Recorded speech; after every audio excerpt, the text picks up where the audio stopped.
ಪ್ರೇಯಸಿಗೆ petrol ಸುರಿದು ಬೆಂಕಿ ಹಚ್ಚಿದ ಪ್ರಕರಣಕ್ಕೆ ಸಂಬಂಧಪಟ್ಟಂತೆ ಪೆಟ್ರೋಲ್ ಸುರಿಯುವಂತಹ ದೃಶ್ಯ ಈಗ ಸಿಸಿಟಿವಿ ಕ್ಯಾಮೆರಾದಲ್ಲಿ ಸೆರೆ ಸಿಕ್ಕಿದೆ.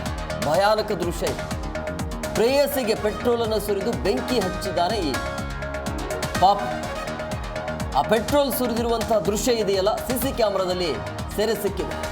ಪೆಟ್ರೋಲ್ ಸುರಿದು ಪ್ರೇಯಸಿಗೆ ಅಟ್ಟಾಡಿಸಿರುವಂಥ ಪ್ರಿಯಕರ ವನಜಾಕ್ಷಿಕ, ಅಂದರೆ ವನಜಾಕ್ಷಿ ಅನ್ನೋದು ಪ್ರಿಯತಮೆ. ಆ ಕಾರನ್ನು ಹಿಂಬಾಲಿಸಿ ಈ ಪ್ರಿಯಕರ ವಿಠಲ್ ಅಂಥೇಳಿ ಆತನ ಹೆಸರು, ಹಿಂಬಾಲಿಸ್ಕೊಂಡು ಹೋಗ್ತಾನೆ ಹಿಂದೆಂದೇನೆ. ರಸ್ತೆಯಲ್ಲಿ ಕಾರನ್ನು ಅಡ್ಡಗಟ್ಟಿ ಪೆಟ್ರೋಲನ್ನು ಸುರಿದಿರುವಂಥದ್ದು ವಿಠಲ್. ಕಾರಿನಿಂದ ಇಳಿದು ತಪ್ಪಿಸಿಕೊಂಡು ವನಜಾಕ್ಷಿ ಅಂದರೆ ಪ್ರಿಯತಮೆ ಓಡಿ ಹೋದರೂ ಕೂಡ ಬಿಡಲಿಲ್ಲ. ಅದನ್ನು ಹಿಂಬಾಲಿಸಿ ಹೋಗಿ ಬೆಂಕಿಯನ್ನು ಹಚ್ಚಿರುವಂಥ ಪಾಪಿ. ಏಜ್ ಸಿಕ್ಕಾಪಟ್ಟೆ ಡಿಫ್ರೆನ್ಸ್ ಇದೆ. ಈತನಿಗೆ 50 ಮೇಲೆ, ಈಕೆಗೆ 26-27 ವರ್ಷ ಅಷ್ಟೇ.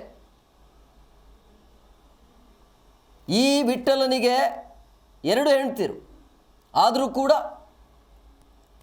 ಈಕೆಯ ಮೇಲೆ ಪ್ರೀತಿ ಇರುತ್ತೆ.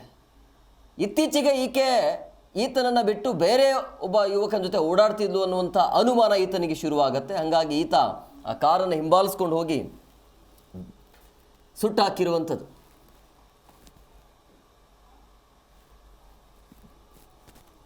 ಪೊಲೀಸ್ ಸ್ಟೇಷನಲ್ಲಿ ಈ ಒಮ್ಮದೇವನಹಳ್ಳಿ ಬನ್ನೇಘಟ್ಟ ರೋಡ್ ನಲ್ಲಿ ಹೋಗ್ತಾ ಇದ್ರು, ಒಂದು ಕಾರಲ್ಲಿ ಹೋಗ್ತಾ ಇದ್ರು ಅವರು, ವನಜಾಕ್ಷಿ ಅಂತ, ಮತ್ತೆ ಅವ್ರ ಜೊತೆಯಲ್ಲಿ ಇಬ್ಬರು ಇದ್ರು ಕಾರಲ್ಲಿ. ಅಕ್ಯೂಸ್ಡ್ ಬಂದು ಆ ಕಾರನ್ನು ನಿಲ್ಲಿಸಿ ಮುಂದೆ ಬಂದು ಪೆಟ್ರೋಲ್ ಸುರಿಸಿ ಬೆಂಕಿ ಹಚ್ಚಿ. ಸೊ ಅದಾಗ ಆ ಎಮ್ಮಗೆ ಆಲ್ಮೋಸ್ಟ್ 25% 30% ಬರ್ನ್ಸ್ ಆಗಿದೆ. ಇಮಿಡಿಯೇಟ್ಲಿ ಅಲ್ಲಿಂದ ಅದು ನಮಗೆ 112 ಕಾಲ್ ಬರ್ತದೆ ಅರೌಂಡ್ 12:58ಗೆ. ನಮ್ಮ ಪೊಲೀಸ್ ಇನ್ಸ್ಪೆಕ್ಟರು ಸ್ಟಾಫ್ ಎಲ್ಲ ಹೋಗಿಬಿಟ್ಟು ಇಮಿಡಿಯೇಟ್ಲಿ ಅವನು ಶಿಫ್ಟ್ ಮಾಡಿ ವಿಕ್ಟೋರಿಯಾ ಹಾಸ್ಪಿಟಲ್ಗೆ ಜಾಯಿನ್ ಮಾಡಿಸಿದ್ದಾರೆ ಟ್ರೀಟ್ಮೆಂಟ್ಗೋಸ್ಕರ. ಅದಾದ ನಂತರ ನಿನ್ನೆ ಸಂಜೆ ಟ್ರೀಟ್ಮೆಂಟ್ ಆಗ್ತದೆ.